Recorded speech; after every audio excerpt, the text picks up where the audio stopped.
వనస్థలిపురం ఆటోనగర్ ప్రాంతంలో ఘోర రోడ్డు ప్రమాదం చోటు చేసుకుంది. రోడ్డు పక్కన ఆగి ఉన్న లారీని అంబులెన్స్ వేగంగా వచ్చి ఢీకొట్టింది. ఈ ప్రమాదంలో అంబులెన్స్ డ్రైవర్ తో పాటు అంబులెన్స్ లో తరలిస్తున్న 2 పేషెంట్లకు తీవ్ర గాయాలయ్యాయి.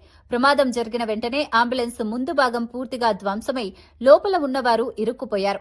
ఘటనను గమనించిన స్థానికులు వెంటనే స్పందించి సహాయక చర్యలు చేపట్టారు.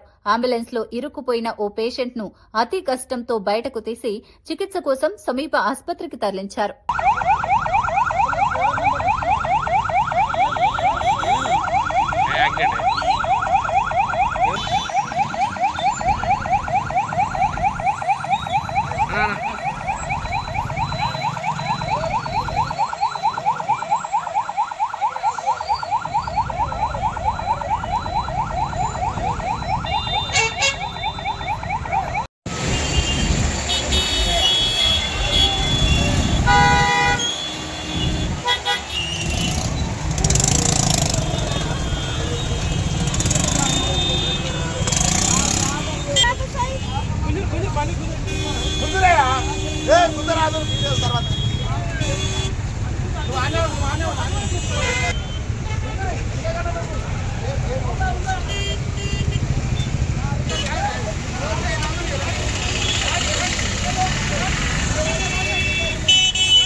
గవర్నమెంట్ హాస్పిటల్ పంపించేసి